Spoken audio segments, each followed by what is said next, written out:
All right, Gardiner Casherins, welcome back to the Jetstream. A couple of special guests in this off season now, and we had a chat with Morris a couple of days ago. Hopefully, everyone's had a chance to listen to that, and now we're going to get some of the outside opinions, but still Jet supporters. And as you can see opposite me, I've got James Gardiner from the Herald, a supporter of the podcast, and it's been a while since we've had him on, so we thought we'd get him back after the season we've just had.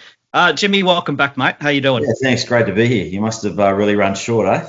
No, absolutely not. Well, we get the club's perspective quite a bit, so we thought, maybe time to get some outside news and see how things are travelling with other things, not just from a club perspective. But mate, as a Jet supporter, first and foremost, what's been your impressions of the season overall, and how have you enjoyed the turnaround on the park at least?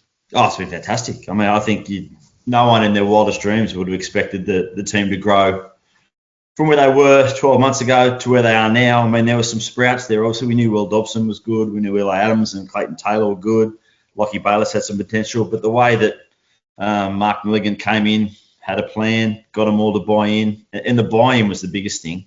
For mine. I mean, I guess when you get someone like him walk through the door with his pedigree, with what he's done in the game, and he unveils this plan to play an entertaining attacking style of football as a young kid, I guess that you go, wow, this is awesome. I'm not going to be robotic this year. There's a lot more freedom in the way they play. Obviously, they had some structures defensively, which took a bit of a while to get used to, but just their power going forward and some of the goals they scored. I mean, it was fantastic. Fantastic to write about it. Fantastic to watch it.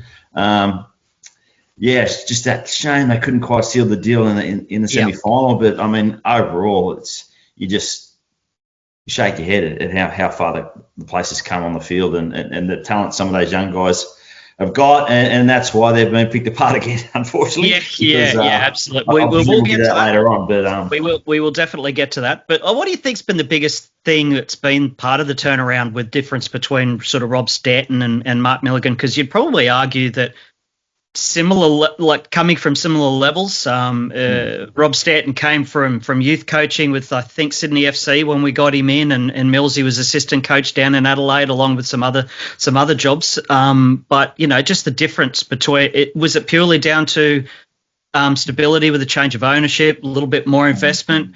What do you class as the big differences between the Stanton era and the Milligan era? I think he gave the players a lot more freedom. There was certainly a lot more, I might say jovial, that's the wrong word. There's much more positive and upbeat vibe around training. The players seem to come to work with a smile on their face and go home with a smile on their face. And we don't get access to as many training sessions as we used to in the past. But the ones we saw, he worked them hard, don't get me wrong, and Mark Milligan rode them hard. If you weren't towing the line or you weren't doing 100% what he wanted, bang, about it. But there just seemed to be a more done with it because it was younger and maybe he's not far out of being playing. He seemed to have a better rapport with the younger ones, and he seemed to really just the belief he put in them. And I think they took that on board, and they saw some, obviously winning helps, particularly that Australia Cup run. When you can do so many things on the pitch, but then when it comes to fruition in a game, it reinforces everything that you've been doing. And I just think that Australia Cup run was paramount.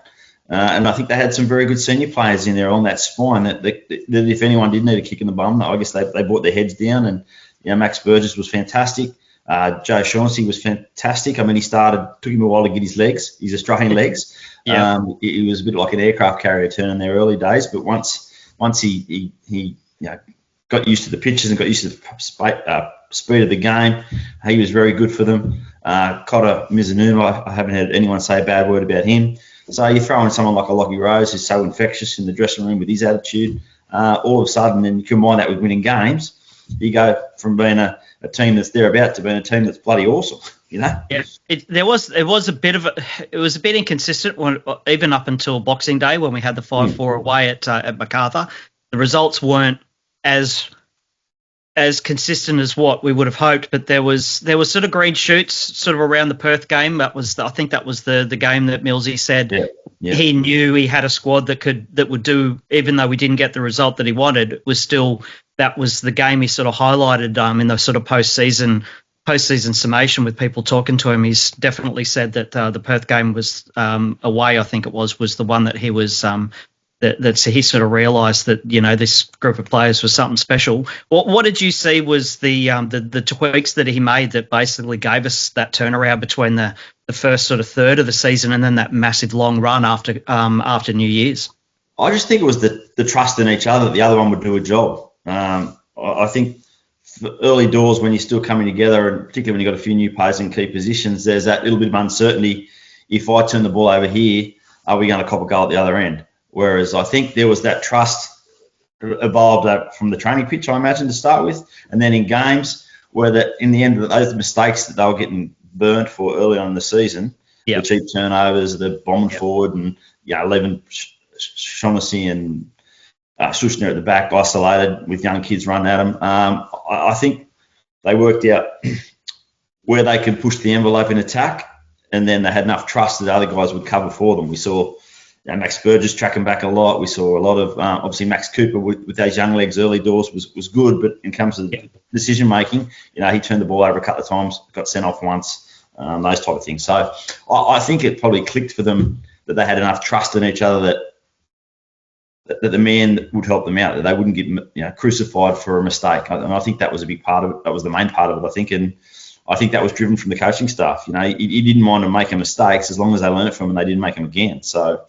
that's a coach's wish, I suppose, because you need players have enough faith in themselves and in the game to press the envelope when you want to play that style of football. But, you can't be gung-ho all the time. There's a time and a place, and there's a time where your mate's got to help you out. And I think that's, once they found that right balance, that's when they went on that amazing unbeaten run through January and February and started playing the box office football that we grew to love.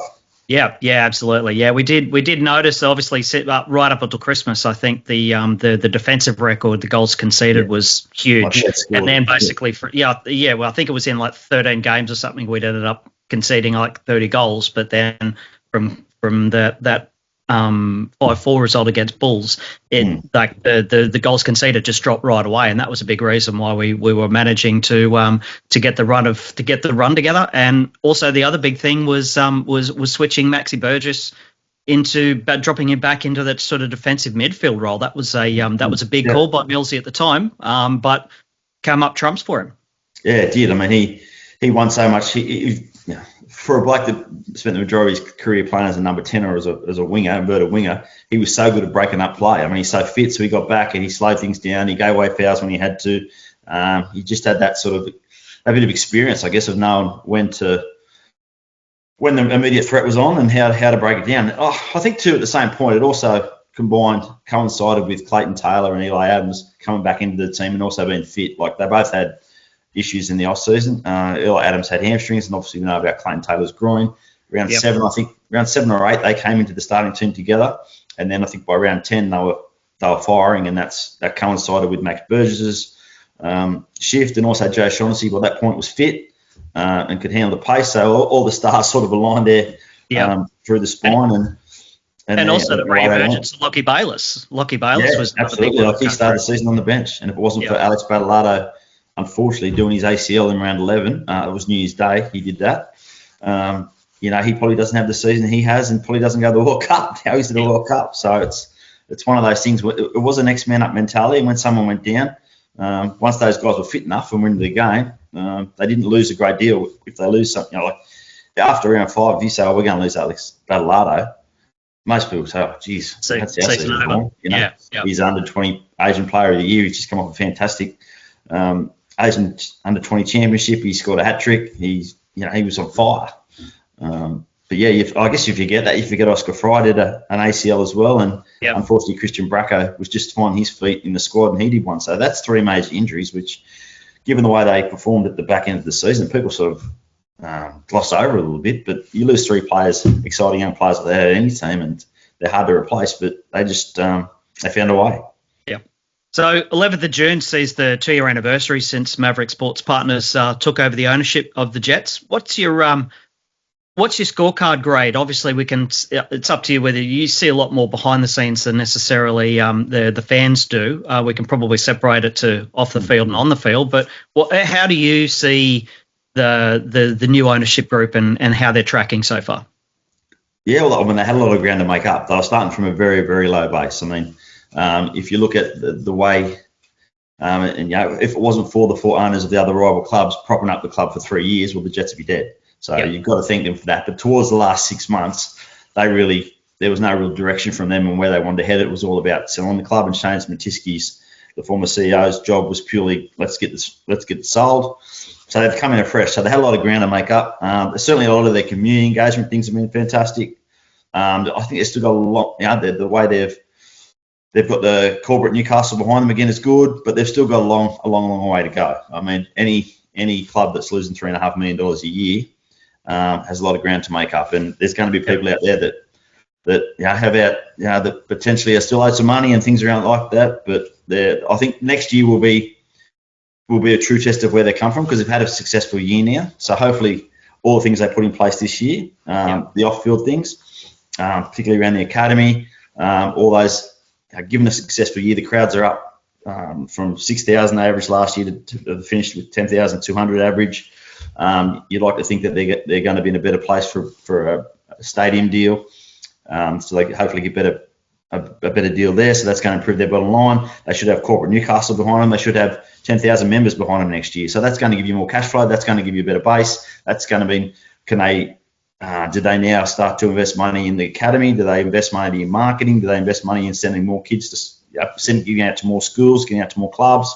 Or are they invested in the squad? So they're the decisions that we made over the next, I guess, 3 to 6 months. But yeah, it's certainly, where they were, again, 12 months ago in terms of off the field, they're miles ahead. But I still think they've got a bit to go. Is there any specific areas of opportunity you think that need, like you said, there's areas that they could focus on for next season? And I mean, arguably with getting the Jets back into ACL, investment in the squad is probably going to be paramount, and it's probably going to take a little bit of money away from maybe other areas that they want to invest in. But is it purely promotion for getting as many people into that ground as possible next season, and investment in the squad, and then sort of start work on those little things behind the scenes as they come up? Or is there some other areas you think you'd probably prefer them maybe they need to start focusing on as a bit more of a priority? That's a pretty open-ended question there. I haven't done my research on that, but yeah, I think marketing and getting people staying, that connection they built with the community is really strong. So they've got to bank on that. They can't. So that's going to be twofold. So you can't have a team that goes from winning the premiership, winning the Australia Cup, gets ripped apart like every team does after that, and then finishes mid-table, bottom of the table next year. So they need to invest in the squad. That doesn't mean they have to bring in big-name players. They've already brought in one from Melbourne Victory, Nicky Virgos, this week. Yep. I wouldn't be surprised. I spoke to Mark Milligan at length 3 or 4 days after they bowed out, and he said it'll be a similar process to last year, whereas they'll handpick 3 or 4 senior players where they need areas, and then they're going to find the best young talent in Australia. Give ones an opportunity here. But you did mention Asia, so Asia's another level up again. They're playing against teams that have $100 million budgets. They're playing, some players are individuals. There'd be a dozen individuals that are earning more money than the Jets spend on their entire roster, their entire operation, to be fair. So they have to bring in a little bit of quality, I think, but I don't think they're going to. I really don't think they're going to go overboard there. I mean, they spent about $3 million on salaries this year. They were the lowest spending club in the league, and that's well documented. They will get $1.2 million to compete in Asia. So obviously that covers logistics of travel and costs, but I think the idea of that is that still you can use some of that money to strengthen up your roster. But again, I can't see them going crazy and bringing in 6, 7, 8 overseas players or ex-Socceroos or anything like that. I think we'll see some judicious signings from Mark Milling. I think the difference between now and 12 months ago again is that people will want to come here now. They've seen what he's done at the coast. They've seen him develop some players, particularly if someone like Eli Adams could end up overseas yet. We've seen the progression of Battlelardo, Bayless, Dobson, Max Cooper, Joel Bertolici. They didn't have a club 12 months ago. So I think if you're a young, aspiring Australian player, you'll go, right, I want to, like they did at Adelaide. Yeah, I want to go there because I know he can turn me into a very good player, or I can either have a successful A-League career, or I can go overseas. So that's the beauty of coming off the back of a really good season. The downside of coming off a really good season is everyone else has seen your players and wants a piece of them as well. So you got to find that right balance. And I think there is some talent there within. You look at Xavier Bertoncello, he's a starter next year. Alex Nunes might become the next Xavier Bertoncello, has had more impact. There's Ollie Cockle that will come into the squad. They've got big raps on Jake Goodwin, who is Archie's little brother. Archie Bridson in the youth league. There's still another wave of players coming through that have had a little bit of exposure to it this year, and that's the key, that they've been in and been training with the first team. So they'll probably step up Australia Cup next year. You might see them get an opportunity, and hopefully they can take a similar pathway to the ones that have been really good this year. And we've sort of seen this off-season, we've seen it in the last week, that we're in a sort of unique position where we've got quite a lot of those first teamers coming off contract, and we've already seen the announcements and the thank you videos and all that sort of thing. How realistic was it that we were going to be able to keep any of those? Because obviously there's been this issue with a certain agent that will remain nameless bubbling away in the background, and a lot of the players tied to him and contracts coming to an end from the Stanton Maverick Sports Partners era.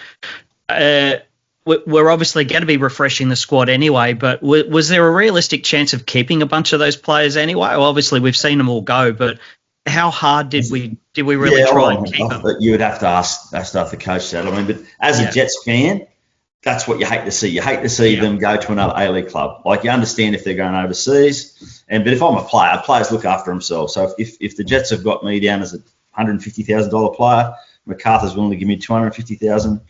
If I'm a Jets, if I'm a short time in this game, you can see where they take that money. But then what they miss out on is the continued development. So I get a chance to play in Asia. So I mean, you did mention that particular agent. I know mid-year when there was a falling out, Tony Rallis had 9 of Jets players this year. I think he'll have about 4 next year. And he's a very influential agent. There's no doubt about it. His stable of players is massive. He also has Graham Arnold. He has a number of the coaches going around. And they did come out mid-season and say that they were going to try and change the way they build their rosters by not allowing any agent, whether it's Tony Rallis or someone else, to have a really big influence. Yeah. So last year, I think he might have had 11 players there, including the coach. So I understand where they're coming from with that, because then if you fall out with that particular agent, he threatens to take your players away, and then all of a sudden 3 or 4 players have gone. But saying that, Joel Bertolicio is a Tony Rallis player. He re-signed for 2 years. I'm hearing Costa Groshos could end up still back at the Jets. Oscar Fryer was off contract. He hasn't gone anywhere yet. He was with Tony. Obviously, Lockie Bayless, Clayton Taylor, Lockie Rose are also part of his stable. So you can't keep them all, unfortunately. But I think I would be more concerned if there wasn't these other young ones coming through. And you'd be more concerned if you didn't have Mark Milligan as coach, because he is going to be able to draw. He will have drawing power. He'll have star power, particularly now. They know not only was the Socceroos captain, was a fantastic player, they also know he's a fantastic coach. So I think that's the other part to the equation, that while you're losing some, you should be able to recruit at the top end of that young bracket. So obviously we've all seen, and you especially have had dealings with different administrations over the years. What's the relationship between the media now and the club? How do you compare it to previous? I know obviously we've had blow-ups in previous years. So the infamous stoush between the Herald and Hunter Sports Group was part of storied history a while ago now. But the relationship, training for 6 months and didn't do one interview. I never spoke to Emil Hiskey while he was here in the 2 seasons that he was here, outside of a combined Football Australia sanctioned press conference.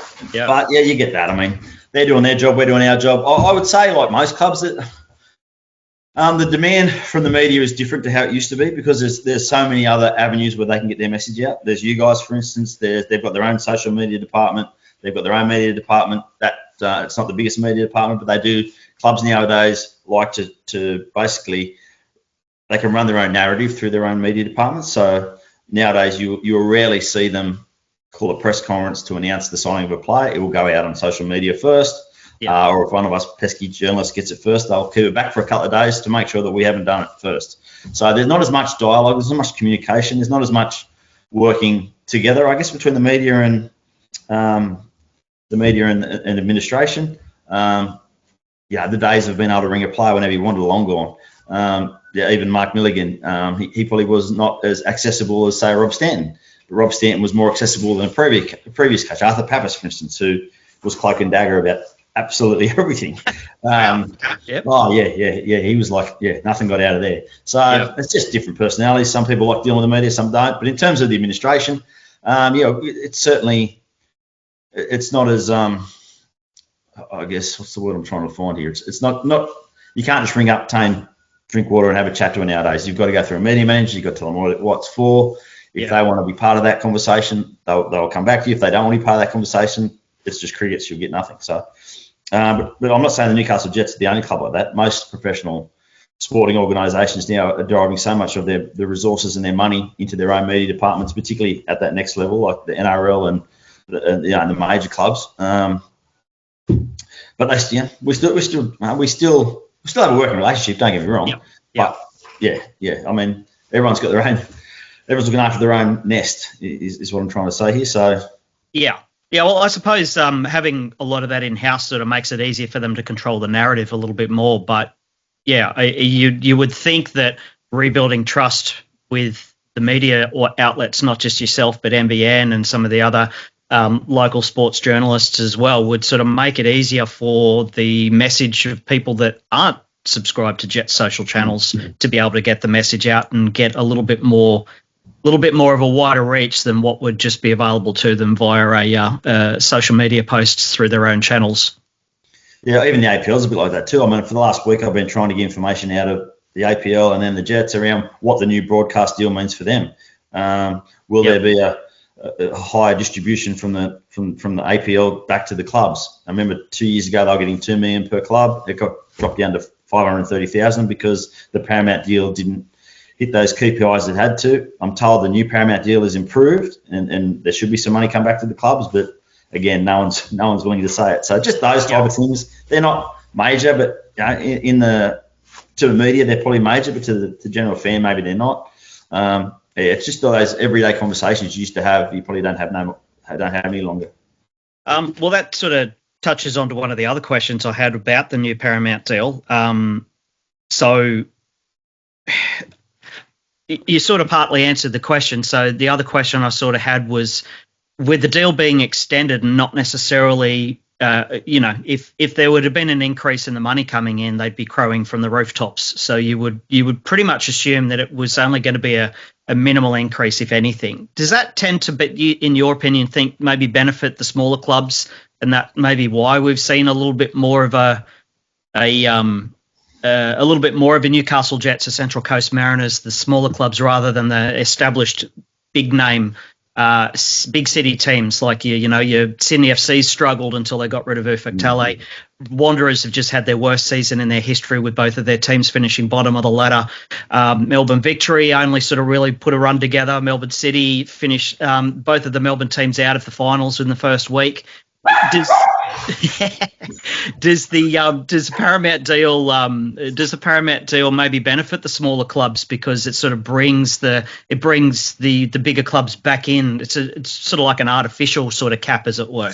I think those big clubs they're still spending the money. Don't get me wrong. I mean, some of those clubs I understand will lose $11 million this year. So whether or not they're getting the distribution from Paramount, they're still spending it. So I don't know how they function, to be brutally honest. They must have, obviously they have owners with very deep pockets, or governments behind them, or there's other certain aspects of the business, the land deals and all these type of things that come into some of those clubs. But I think Paramount have probably, because those bigger markets, the Sydney FCs and you said Melbourne Victories and Melbourne Cities and those types haven't had the best of seasons.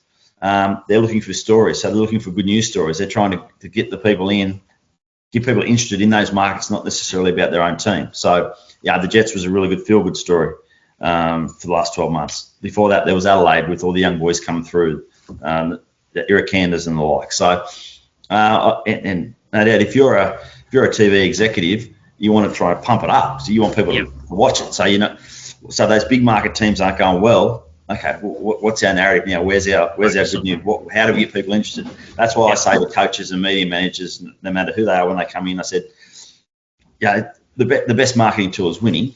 But if you're not winning, you need a connection to the fan group. So the best way to do that is tell your players stories. So if you, for instance, go, I know Johnny Kutrumba's had that cancer battle, and I know what he went through, and I'm sort of going back a few years now. I'm just trying to find an example.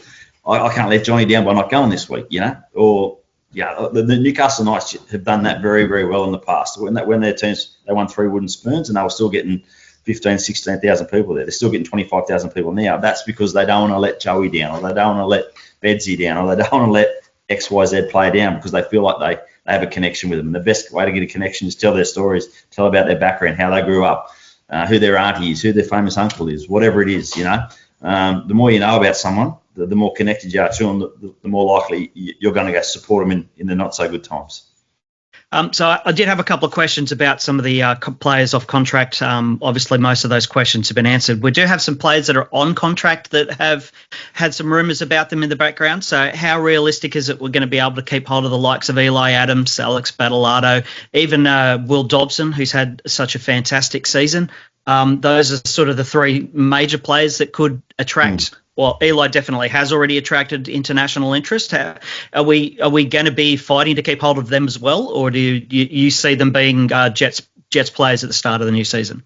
I certainly think Eli Adams is the one that I've spoke to his agent in the past week, and he did tell me there's at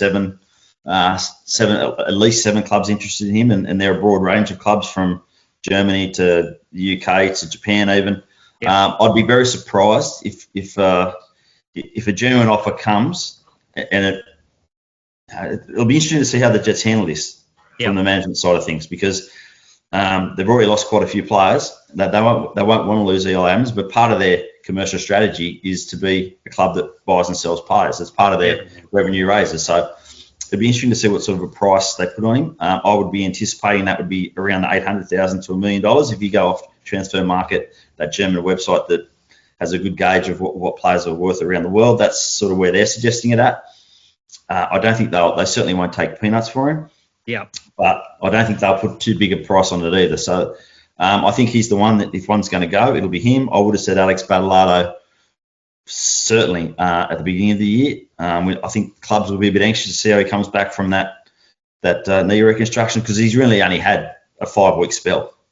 Of really, really top stuff. So I know he had the under-20s campaign, and obviously that put his name up in lights, and he scored some fantastic goals. But I think next year, if he has another good season next year, that's when he'll move. Same with Will Dobson. I did hear some big clubs, I think it was Man United or Liverpool, were interested or looking at him, but I think that was at a youth level. Yeah, that was at a youth level. So he's playing first-team football here. Does he go over there and play youth-team football and get in that cutthroat environment? I'm not sure. I think he's one that will go, for sure. But I think it'll be more so next year, because he's contracted for another 2 years. Gilberto Lucio's got 2 years left. I think Battleado's only got 1. I could stand corrected in that. I'm sure Jets management will let me know if I am wrong. But of those, I think that's probably how they'll play out. But I wouldn't be surprised. It sounds like Eli Adams is ready, and it sounds like the last 12 months he's sort of built his fitness up and built his work rate off the ball, not just with the ball. We all know his highlights package, and we've seen his goals, but his ability to win back the ball when he turns it over, his ability to track back. I know, speaking to his agent, that were the areas they were focusing on, particularly the second half of this year, to make him ready for that step into Europe. I think he will be. He's definitely the one that's, if someone's going to go, it'll be him. And I guess it's a wait and see for those couple of boys that are coming back from injury. The other, obviously, big cog in the wheel is Mark Milligan. We've got him for this season with an option of a 3rd season for his deal. I think most people are pretty resigned to the fact that if he has anything like the season he's had this season, he's probably going to be gone at the end of next season.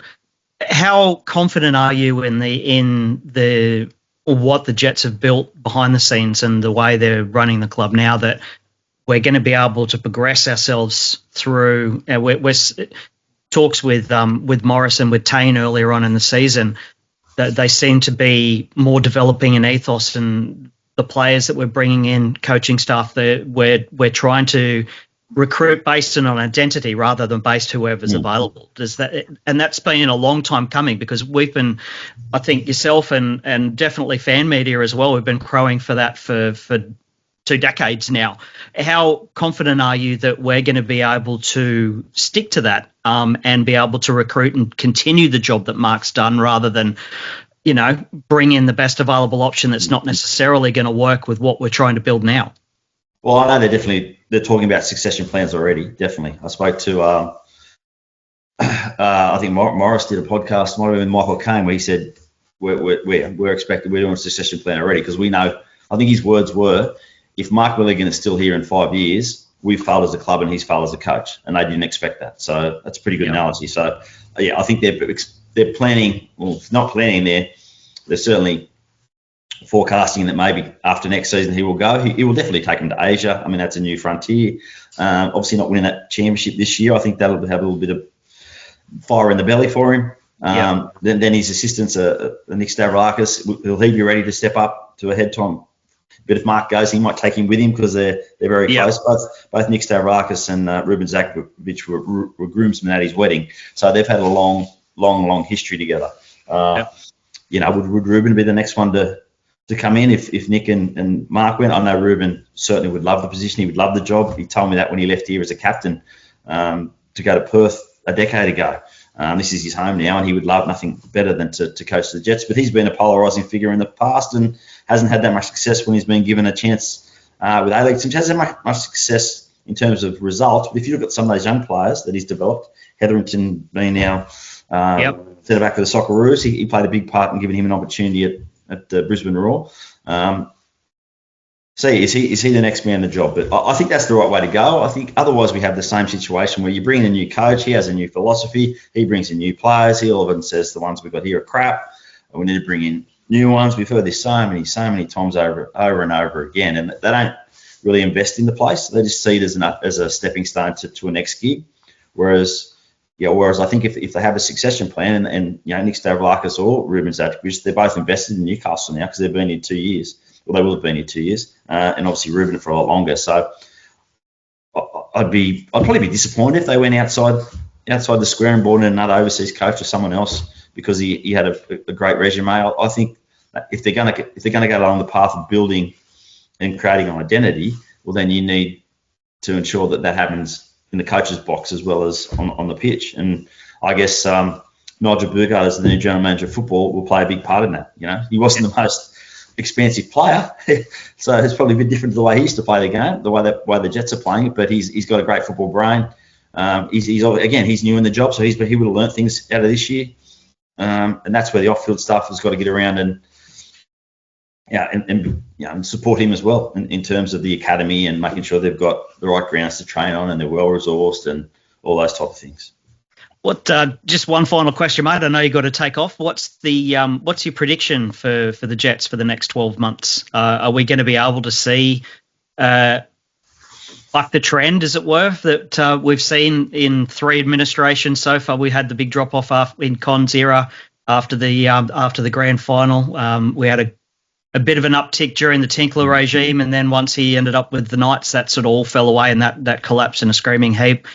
The Martin Lee era after the 2018 grand final the following year was the slide as well. Are we going to be able to buck the trend this time around?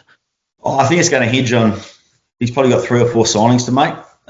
Joe Shaughnessy is I think he's triggered an option, but if he doesn't feel his knee is up to it, he could go as well. So if you lose him, you lose Coda. Lockie Rose is gone. There's your senior spine gone. So I think there's talk that Alex Rufer will become the club. There's talk of Jake Holman, but again, they're a bit similar to Max Burgess. I think the 3 or so players he brings in will be vital. I think then we will see. I think there's enough parts around it. With Will Dobson, I think we'll possibly Johnny Warren-Mello next year, if not the young player of the year. Ruben Ring's been fantastic. You've got Battlelardo to come back. As I said, I think Xavier Burton-Cello will play a bigger role. And then we'll see a little bit of Ollie Cockle. We'll see a little bit of this Max Cooper. We'll see more of Alex Nassiev, the goalkeeper, is a big frame. I think if Delenov has a slow start, we can see more of him. So I think there's enough pieces around it. If they get those 3 senior appointments right to ensure that they may not win a premiership, but they're certainly going to be able to continue in that same path of playing a similar style of football that they want to play. And whatever that's happening, they're a chance of winning games. They might lose some early doors, but they're a chance of winning them, and they're a chance of filling the stadium. And that's paramount if they want to have continued success, because as much as I'm still surprised they lost $3.5 million this year. But as soon as they can get close enough to sustainable, that's when you can have continued growth, because you're not chasing around trying to make sure you've got enough money to pay the players or to give them all the things they need to succeed off the field. So.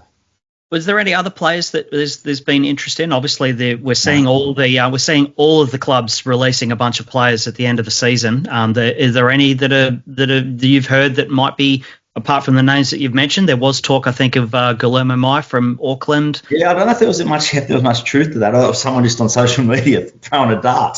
But, right. Mate, you'd be surprised the amount of tip-offs we get nowadays with social media, and by the time you chase them all up, most of them are just invented.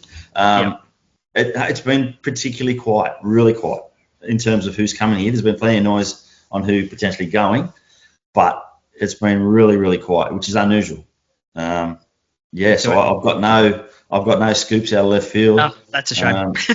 No, I wish I did, mate, because I'll be right, and let me tell you. But I really do think he's gonna. I can't see him straying far from the process he went through this year. Bring 3 or 4 senior guys in, that are quality, and then finding the best young talent, A, here, so giving those fringe guys a chance, and then B, anyone young 20-year-old in Australia is aspiring to be an A-League player and they want to improve. I'm sure their agent will be ringing Mark Milligan and saying, how about you have a look at XYZ. Fantastic, mate. Jimmy, thank you very much for coming back on. Really appreciate it. Thank you for all the work you do for outside of the club, getting the Jets and news stories and everything out there. Well, it might not have seemed like the club always appreciate it, depending on what the story is and the circumstances. But I know that a lot of the supporters definitely have your Twitter account, especially probably your Facebook, the Herald Newcastle Herald Facebook account as well, saved. So any sort of news that comes up is great for us. We need the readers, we need the subscribers. There's not many football journalists in Australia left, so the more they read, the better it is for me. Absolutely, mate. Yeah. You're the doyen of Newcastle football, so keep doing that, and we'll definitely be having you back on soon. So, mate, really appreciate your time. Thank you. No worries. Cheers.